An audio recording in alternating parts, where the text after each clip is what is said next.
I have kept a ledger my whole life. Every dollar borrowed, every dollar owed, every favor a man does you and every favor you owe back. I write it down in a little book I carry buttoned against my chest, because my father told me once that a man who forgets what he owes forgets what he is. For 31 years that book of mine balanced, column against column, even and clean. I could look at any page and tell you exactly where I stood with the world, down to the penny, down to the pound of flour. Then, on the worst night of my life, I hired a woman for 3 days. 3 days, that was the whole of it. A price named, a price agreed, a debt to be paid and closed like any other. I did not intend to remember her name past the season. I intended to pay her, write the number in my book, draw a line beneath it, and be done. But some debts don't take a number. Some debts you carry to the grave and past it, and no amount of silver in the world will ever make the columns come out even again. This is the story of the one page in my ledger I could never balance. It starts with my brother dying and a stranger who owed me nothing, and 3 days I thought I understood. I understood none of it. The fever broke my brother, open like a green log in a fire. That's the first thing I want you to see before anything else. Tom on the floor of our cabin, blankets kicked half off, his shirt soaked through so dark you'd have sworn he'd been dunked in the creek. He was talking to our mother. She'd been dead 11 years. He was asking her, real polite, if supper was ready, and would she save him the heel of the bread. And I stood in the doorway with a bucket of well water in my hand, and could not move for the space of 3 whole breaths. I counted them, 3. I count things when I'm scared. It's a habit I've had since I was small, and it has never once helped me, and I do it anyway. Then I put the bucket down and went to him. The wound was on his thigh high up, and I'd been a fool about it for 4 days. He'd taken a fall off the roan when it spooked at a rattler, come down hard on a snag of fence wire, and torn himself a gash you could have laid 2 fingers in. We'd cleaned it. We'd wrapped it. I'd written in my ledger, "Doctor, if it don't close by Sunday," like the whole matter could be scheduled and paid off in an orderly fashion. That's the kind of man I was then. I thought the world ran on columns. By Wednesday the flesh around it had gone the color of a thundercloud, yellow-green at the edges, and it stank. You know the smell if you've ever smelled it. It's sweet and it's wrong, and once it's in your nose it doesn't leave. And I had it in my nose now, standing over my little brother while he asked a dead woman about bread. Dr. Prout was in contention. Contention was 3 days' ride, and 2 of those days ran straight through the Dragoons and the low country beyond, Chiricahua country, Apache country, the kind of ground a white man crossed alone only if he was tired of living. I'd made the run once, years back, and I'd made it fast and low and lucky, and I still dream about the shadow that watched me from a ridgeline for 6 miles and never once came down. I could not make that run with Tom slung over a saddle. He'd not survive the shaking, and I could not leave him to fetch the doctor, because by the time I came back the fever would have had 4 days to finish what it started, and I'd come home to bury him. I sat down on the floor next to my brother, and I did a thing I had not done since I was a boy. I said out loud to nobody, "I don't know what to do." Now here is where I have to tell you about the woman, and I want to tell it right, because I've heard men tell stories like this one and they get it wrong every time. They make her a shadow. They make her a spirit, a lesson, a thing that appears in the desert to teach the white man something and then blows away like smoke. She was not that. She was a person, the most person of any person I ever met, and if I turn her into smoke in the telling, then I've paid my debt to her worse than not telling it at all. Her name was Nadie. I did not know that yet. That first morning when I found her, she was just a figure kneeling at the seep spring 2 miles up the wash, filling a woven jug, and she'd heard my horse 100 yards before I saw her, and she was already standing when I came round the rock, standing sideways to me the way a person stands who wants both to run and to see you coming. She had a knife. Her hand was on it. It stayed on it the whole time we talked, and I did not blame her for that then or ever. I had a rifle across my saddle, and my people had spent 40 years giving her people every reason in the world to keep a hand on a knife. I put my rifle down, slow. I laid it across the rocks well away from me, in the dirt where it'd do me no good, and I held my empty hands out where she could see them, and I felt like a fool doing it, and I did it anyway because a fool who wants his brother to live will do a great many foolish things. I need help, I said. She looked at me the way you'd look at a coyote that had walked up and asked you for the time, wary, waiting for the trick. I did not know if she spoke English. Most out here spoke some, a mission word, a trader word, a soldier word learned the hard way. So I said it again, slower, and I pointed back down the wash toward my cabin, and I did the only thing I could think to do. I touched my own leg, high on the thigh where Tom's wound was, and I made the sign a body makes when it's rotting from the inside. I clutched. I let my face show what the smell in my cabin had put there. Something in her changed. Not softened, I'd not call it softened, but shifted. She was reading me now the way I'd read weather, the way you read a river before you cross it, looking for the drop-off you can't see. Sick, she said. Her English was flat and careful, each word set down like a stone. Your brother. How'd you know it was my brother? She almost smiled. Almost. A man does not put down his gun for a stranger. Only for blood. I have thought about that sentence for the rest of my life. I told her everything then in a rush, more than she needed, the way frightened men do. The wound, the fence wire, the 4 foolish days, the fever, the color, the smell. Dr. Prout 3 days off through country I could not cross. My brother asking after bread. She listened to all of it. When I ran out of words she was quiet a while, looking not at me but past me, down the wash, at the dust hanging over where my cabin sat. You want me to guide you, she said, through the mountains to your doctor. Yes, and here I made myself say the harder part, and I don't think he'll live 3 days on a horse. I've seen this kind of rot. I need do your people, is there a medicine, a plant, I don't know the word for it. You want 2 things, she said, a guide and a healer, and you have a gun and a horse and a dead man's timeline. What do you offer? That word offer landed on me like cold water, and I'll tell you why. Because it put us on ground I understood. Debt, price, ledger. All night I'd been drowning in a thing I couldn't measure, and here at last was a thing with a number on it, and I grabbed for it like a drowning man grabs a rope. I've got $40 in coin, I said. I've got the roan, which is a better horse than she looks. I've got a rifle and a good knife, and I'll owe you anything else you name. And I pay my debts, ma'am. I pay every debt I've ever had. You can ask any man from here too. 3 days, she said. I stopped. What? You need me 3 days to the doctor and no more. I will guide you 3 days. I will keep your brother alive if he can be kept. I make no promise on a wound I have not seen. 3 days. Then I go home, and you do not follow, and you do not tell any man you saw me, or where, or which way I went. That is my price. Say yes or say no. She hadn't asked for a single coin. I was too far gone in fear to think about what that meant. I said yes. I said yes before she finished the last word, and she looked at me a long moment more, and then she picked up her jug and slung it and said, "Bring me to him. Every hour we talk, he dies a little." She did not ride behind me. I offered the roan could carry double a short way, and she looked at the offer like I'd handed her a scorpion, and she walked.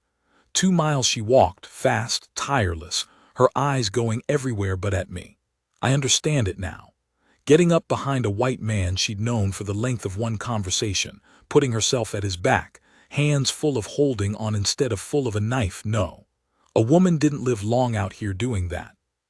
She walked, and I rode slow beside her, and I felt the strangeness of it the whole way. The 2 of us moving through that red country toward my dying brother, strangers, bound by a bargain neither of us fully trusted. When we came to the cabin, she stopped at the door and would not go in. "Bring him out," she said. The light in there is bad and the air is worse. Bring him to the shade. So I carried my brother out into the world. He'd gone quiet, which frightened me more than the raving had. I laid him on a blanket in the shade of the cabin's north wall, and Nadie knelt beside him and unwrapped the wound with a gentleness that did not match anything else about her, and when she saw it, she went very still. She did not lie to me. I'll always be grateful for that. She did not pat my arm and tell me it looked worse than it was. She looked up at me and her face was grim, and she said, "This is bad, very bad. The poison is in the blood now, not only the leg. 2 days ago maybe I promise you something. Now," she shook her head once. "Now I promise nothing, but I will try." "Why?" The word came out of me before I could stop it. I don't know why I asked it, kneeling there over my brother, but I did. "You don't owe us anything. You don't even want the money. Why help at all?" She was already reaching into the pouches on her belt, laying things out on the blanket, a twist of dried root, a folded leaf, a small horn of something dark. She didn't look up. "Because you put down your gun," she said, "and because he is somebody's brother. And I have carried somebody's brother before and had no one put down a gun for me." She glanced at me then, quick and hard. "Do not ask me again. Boil water, now." I boiled water. I did every single thing she told me for the rest of that day without one word of argument, I who argued with everyone about everything, and I watched her work. I want to describe her hands because her hands are what I remember. Not her face first, her hands. They were scarred across the knuckles and one nail was black from an old hurt, and they moved over my brother's ruined leg like they were reading it, pressing here, listening there. She made a poultice of the root and the leaf, chewed part of it herself to soften it. I saw her spit it into her palm, and I near said something, and she looked at me, and I shut my mouth, and packed it into the wound after she'd cleaned it out in a way that made Tom scream even half-conscious, a way that turned my stomach, a way I understood was the only mercy there was. You cannot heal a thing that's rotting until you cut away the rot. She knew that. She did it. Her jaw was tight the whole time, and once, when Tom cried out for our mother again, I saw her flinch. Just a small thing, just her shoulders drawing in before her hands went steady again. That flinch, that's when I first saw her, I think. Not the guide, not the healer, not the price I'd agreed to pay. Her. A person who could be moved and chose to keep working anyway. By dark the fever had not broken, but it had not climbed, and she said that was the most we could ask for one day. She'd made him drink something bitter and green that she brewed over my fire, muttering low the whole time in her own tongue, not to me, and I did not think to her. And when I asked later, much later, what she'd been saying, she told me it was nothing, just words her grandmother used, just a habit, and then she looked away in a manner that told me it was not nothing at all. "We would leave at first light," she said. "Carry him on a litter dragged behind the horse, a travois, she called it, and she cut the poles herself with my brother's own hatchet, quick and sure, while I fumbled at the lashings, and she took them out of my hands without a word and did them right. 3 days to contention if the fever held. 3 days if the passes were clear. 3 days if the Rhone held out and the water held out and my brother held out. 3 days, the number I'd bought. It sat between us like a stone. That first night I could not sleep. I sat up against the cabin wall with my ledger in my lap and my brother's breath rasping in the dark, and I did what I always did when the world came apart. I tried to make the columns balance. I turned to a clean page and I wrote her name at the top, except I did not know her name, so I wrote the woman, and under it I tried to set down what I owed. One brother's life, maybe. The crossing. The medicine. Her silence that I promised to keep. And in the other column, what I'd give, the $40 she wouldn't take, the Rhone, the rifle. And I sat there and I looked at those 2 columns, and for the first time in my life I could not make them meet. There was no number on the left side. You cannot put a number on your brother's breath in the dark. You cannot put a number on a stranger chewing bitter root and spitting it in her palm for a man she'd never met. For no coin. Because once she carried somebody's brother, and no one put down a gun for her. The columns would not balance, and it made me afraid in a way the fever hadn't, because I had never once in my life met a debt I could not measure, and I did not know what kind of a man I'd be on the far side of one. Across the fire I thought she was asleep. She wasn't. In the low red light I saw her eyes open, watching me scratch at my little book, and she said, quiet, "What do you write all this time?" "What I owe people," I said. "It's a habit, my father." I stopped. "It's a habit." She was quiet a moment. Then she said something I did not understand for a long time. "A man who counts what he owes," she said, "has never owed something he could not count." And she closed her eyes and would say no more, and left me sitting there in the dark with my useless book and the first real crack running clean through the middle of everything I thought I knew about myself. We rode at first light, and by the end of that first day in the mountains, I had begun, God help me, I had already begun to dread the coming of the third. The mountains did not want us. I'd crossed the dragoons once before and thought I knew them. I knew nothing. That first crossing I'd been alone and fast and low, one man on a good horse who could pick his own line, duck his own shadows, gamble his own life and no one else's. Now I moved at the pace of a dying man dragged on two poles through rock, and the mountains had all the time in the world to study us. The travois turned every yard of ground into a negotiation.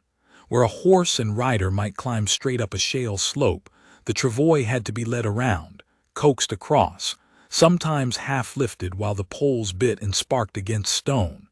Tom's weight fought us the whole way. Twice the lashings slipped, and I had to hold him on the litter with my own body while Nady retied them. And both times she got them right in half the time it would have taken me. And both times she did it without a single word about my clumsiness, which somehow shamed me worse than if she'd cursed me for a fool. By mid-morning of that first day, I understood something about her walking that I hadn't the day before. She wasn't just leading. She was reading the whole country at once, the ground, the ridges, the birds, the light. She'd stop dead sometimes for no reason I could see and stand listening, her head tilted, one hand drifting to the knife at her belt, and then after a moment she'd move on and I'd never know what she'd heard or not heard. I learned to stop when she stopped. I learned to be quiet when she went quiet.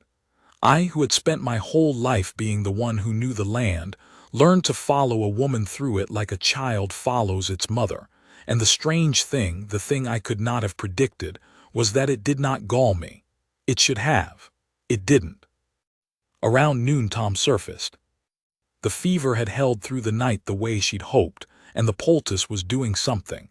The black edges of the wound had pulled back a hair, and the sweet strong smell had faded under the sharp green smell of her medicine. And in the shade where we stopped to water the roan, Tom opened his eyes, and they were his eyes. Not the fever's eyes. His.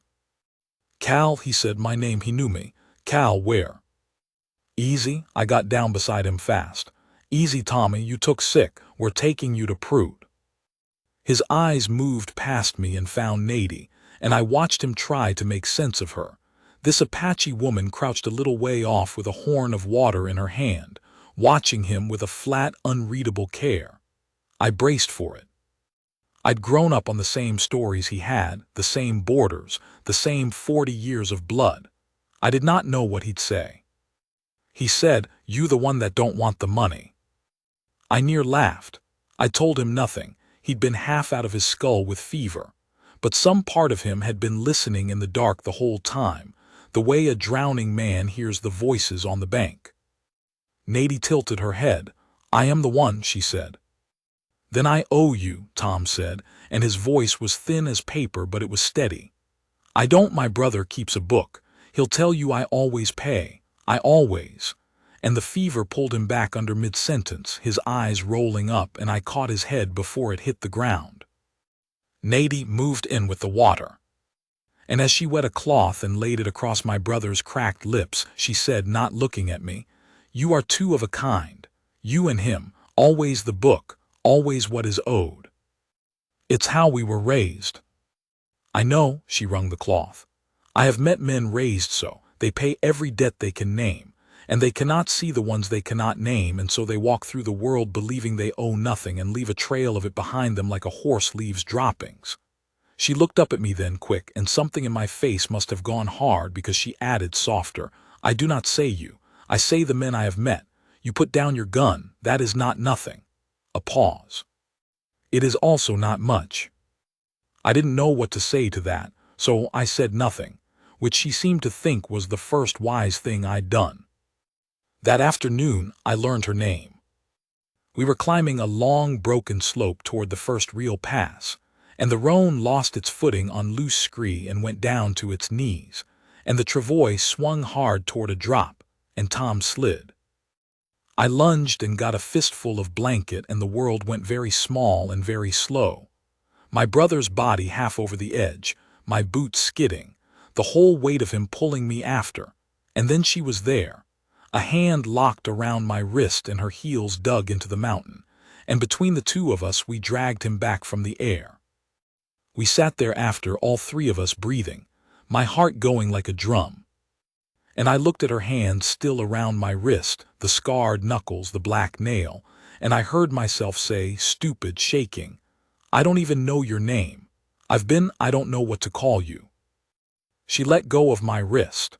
She looked at me a long moment, and I understood even then that a name was a thing she did not give lightly, that among her people a name could be a kind of key, and that she was deciding something. Nady, she said. Nady.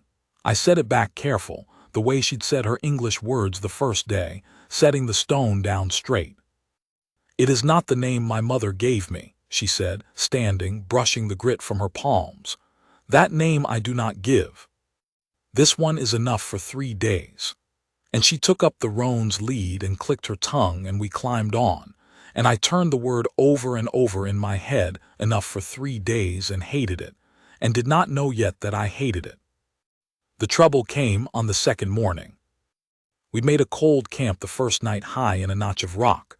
No fire, Nady's choosing. Smoke is a letter, she said, and I do not know who in these mountains is waiting to read it. I'd sat my watch and she'd sat hers, and Tom had raved once in the small hours and gone quiet again, and I'd lain looking up at more stars than I'd ever seen, and listened to a stranger breathe 10 feet away and felt, God help me, less alone than I'd felt in the years since Tom and I buried our father. But the second morning, coming down out of the notch into a wide red valley, Nady stopped. She stopped the way she'd stopped a dozen times, head tilted, hand to knife. But this time she didn't move on. This time she went low, fast, pulling the roan down behind a shoulder of rock, and she put one finger to her lips and pointed, and I looked where she pointed, and I saw them. 4 riders down in the valley. Not Apache, I could tell that much even at distance by the way they rode, loose and loud and careless, the way men ride who think they own a country. White men. And even from up here, even before I could see faces, something about them turned my stomach cold, because good men don't move through Apache country in a bunch like that, easy and armed, unless they're hunting something. Scalp men, Nady breathed, and she said a word in her own tongue that I did not need translated. The government up in the territory paid a bounty then, $100 for an Apache scalp, more for some. It did not matter to the men who collected it whether the scalp came off a warrior or a woman or a child, because a scalp is a scalp and hair does not testify, and they had turned it into a trade, and there were 4 of them in the valley we had to cross. I felt her go very still beside me, and I understood all at once and completely what my 3-day bargain had cost her. She had walked out of her own country into mine, into the open, into the crossing, for a stranger's dying brother and no coin, and now here in a red valley were 4 men who would kill her for the price of her hair and call it a good day's wage. We wait, she said low, they pass, we go after. But Tom on the travois chose that moment to cry out. Fever loud. A long raw wail for our mother that carried across the still morning air like a struck bell, and down in the valley 4 heads turned up toward the rocks where we crouched, and I watched the scalp men go still the way wolves go still, and I knew we had been heard. Here is the moral weight of it by. Here is the decision I have to set down straight because it is the hinge the whole rest of my life turned on. Nady moved first. She had a plan already. I saw it form in her eyes in the space of a breath. She would break the other way, north, up and over the bare shoulder of rock, drawing them after her. 4 mounted men could not follow fast on that broken ground. A woman alone on foot who knew these mountains could lose them in an hour. And while they chased her, I could take my brother down through the valley and away toward contention, toward the doctor, toward the thing I'd come all this way to buy. She'd give herself to the chase so my brother could live. That was the plan.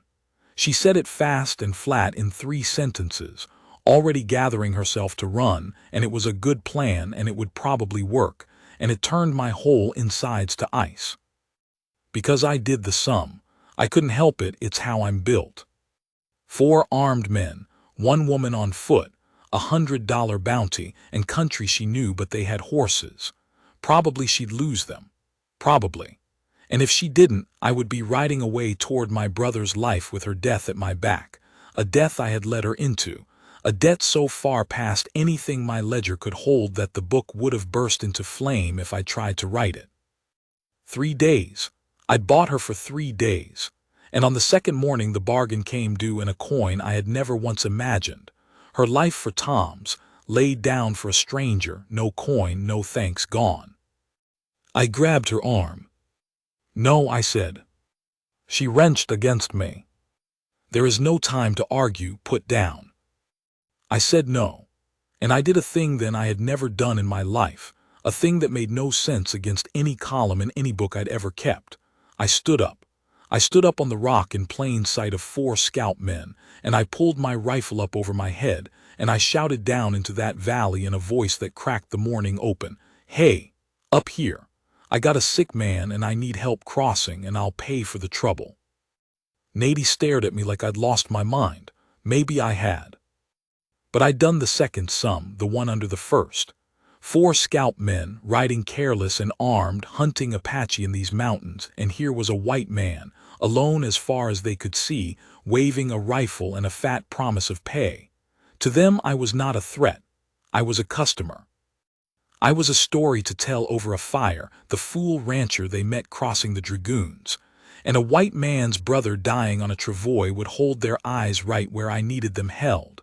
On me, on the poles, on the money. Not on the shoulder of rock behind me, where a woman with scarred hands was already gone, slipped away north into the broken country without a sound, the way she'd slipped up on me at the Seep Spring 3 days and a lifetime ago. I'd bought us both a chance. I'd made myself the bright loud thing that draws the eye so the quiet thing can live. And as those 4 riders turned their horses and started up toward me, grinning, easy, $100 poorer than they'd hoped and not even knowing it, I stood on that rock with my dying brother at my feet and no guide left in all these mountains, and I understood that I had just torn a page clean out of the only book that had ever told me who I was. Because the man in that ledger would never have done it. The man in that ledger paid what he owed and no more. He did not stand up in front of 4 killers to save a woman he'd known 3 days, a woman he'd never see again after contention, a woman whose real name he did not even know.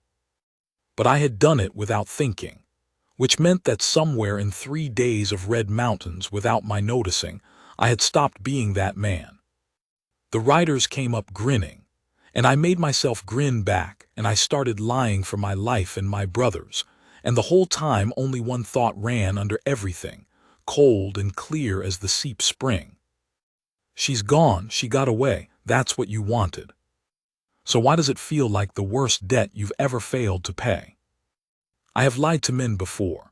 A man who trades cattle learns to. But I never lied so long or so hard or with so much riding on it as I did to those 4 scalp men in the Red Valley, and I'll be honest, some low part of me was good at it, and I hated that part of me even while it kept us alive. They came up the slope grinning and I grinned back and I made myself a fool for them, a soft rancher who'd got in over his head. I babbled, I over-explained. I showed them Tom on the travois and let them see the fever flush and smell the medicine. And I said I'd been trying to cross to prudent contention on my own like an idiot, and thank God they'd come. Thank God. Would they ride with me a ways for pay? $10, 20, whatever was fair. And the whole time I talked I kept my body square to them and my eyes on their eyes, and never once, not for the flicker of a heartbeat, let my gaze drift north to the shoulder of rock where Nady had gone. Their leader was a lean man with a sunburnt neck and a way of looking at you like he was pricing your teeth. He looked at Tom a long time. He looked at the travois, at the lashings, at the poles, cut clean and quick and expert, cut by someone who was not me. "That's fine work," he said, nudging a pole with his boot. "Them bindings, you do that." And there it was, the whole thing balanced on a knife's edge, and the knife was a question about knots. "My brother did," I said, easy, sad. "Before he went down, he's the handy one." I looked at Tom and let my face do the grief that was already there, real grief, sitting right under the surface where I could reach it. Is, "God, I don't, will one of you help me get him to prute or not?" The lean man watched me another moment. Then some calculation behind his eyes came out the way I needed it to. A fevered white man and his simple brother weren't worth their time, and there was no bounty in it, and the day was burning. He spat. He said they weren't a nursing outfit, but they were headed toward the low country anyway, and they'd ride me as far as the Fork for $15, cash, up front. I paid it, $15 out of the 40 I'd offered Nady and she'd never taken. I paid it, and I wrote it in my head, $15, scalp men, safe passage. And even as I wrote it, I understood the sick joke of it, that I could balance this filthy transaction with killers down to the dollar, clean columns, done, and I could not balance the other thing at all. They rode me to the Fork. It took most of the day. They were bad men, and they talked like bad men, easy about things that turned my stomach, and I laughed when I had to laugh, and I gave them the low country Fork and watched them ride off south, and only when the dust of them was gone did I let myself sit down in the dirt beside my brother and shake. Nady did not come back.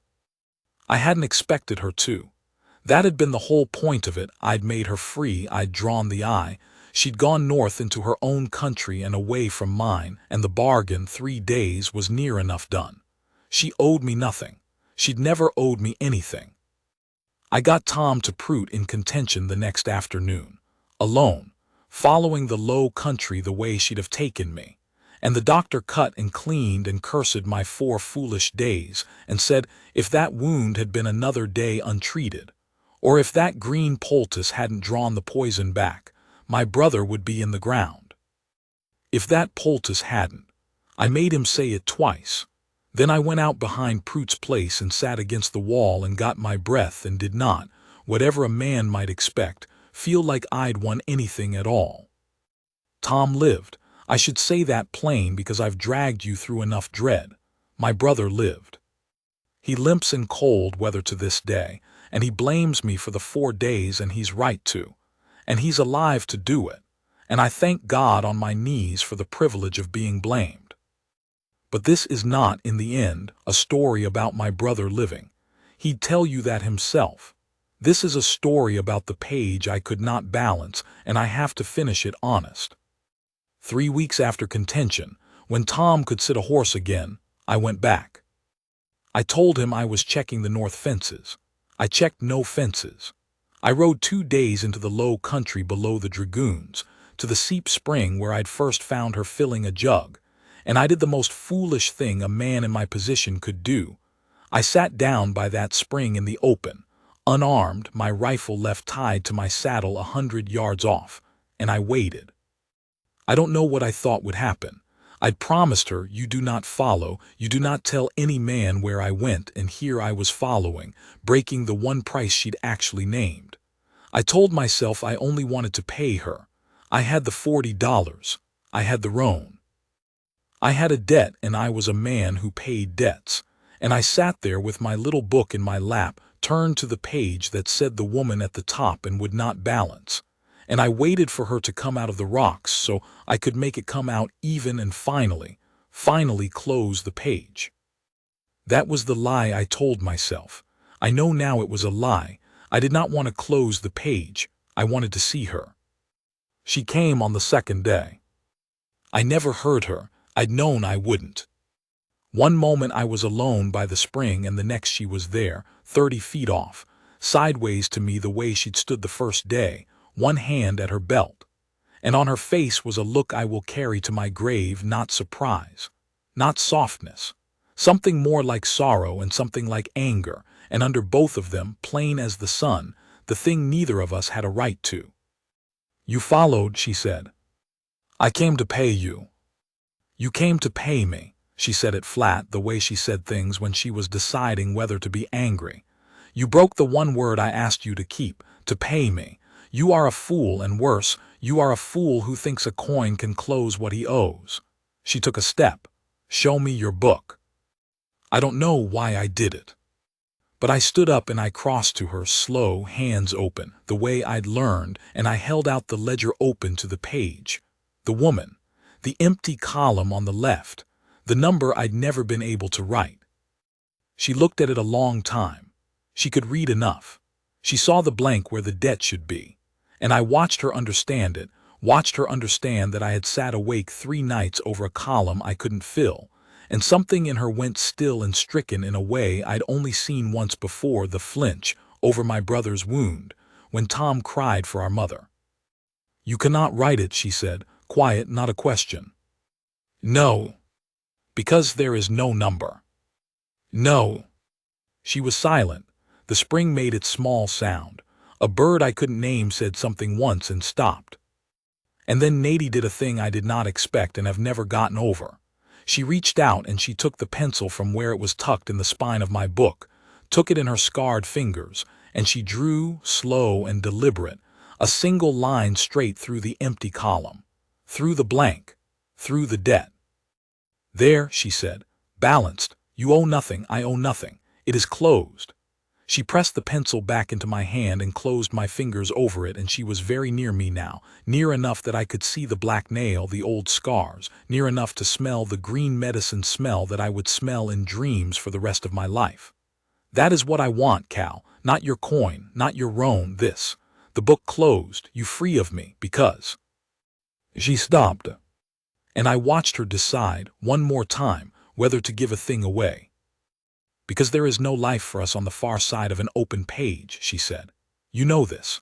Your people and my people, your valley full of scalp men. There is no road where you and I walk it together and both of us live. And I will not sit in your book as a debt you carry your whole life, growing and growing until it is the only thing you see. I would rather be a line drawn through. I would rather be nothing owed." Her voice caught just once, just barely, the way the poles had sparked on stone. "Nadie," she said, "in the trader tongue and the Mexican tongue, do you know what it means, the name I gave you?" I didn't. I shook my head. "It means nobody," she said. "It means no one. I gave you a name that was already goodbye, and you were too full of your dying brother to hear it." She stepped back. She was leaving. I could feel her leaving the way you feel weather coming. "Go home. Mend your fences that do not need mending. Blame is a gift. Let your brother blame you and grow old and someday tell someone about the 3 days, and when you tell it—" She was in the rocks now, almost gone, already gone. "When you tell it, do not say I taught you anything. Say only that once a man put down his gun, and that it was enough." And then the spring was making its small sound, and the bird said its one thing again, and I was alone with my open book and the pencil in my hand, standing where she'd stood, and I understood that she had balanced the page and I never would. I have kept that ledger 40 years. I've filled a dozen more since. Every dollar in and out, every favor, every debt named and paid and drawn a clean line beneath. But that one page I have never touched again. Her line runs through the empty column, straight and sure in her hand, not mine. Balanced, she called it, nothing owed. She was wrong. It was the only lie she ever told me. There is no line in the world long enough to draw through what I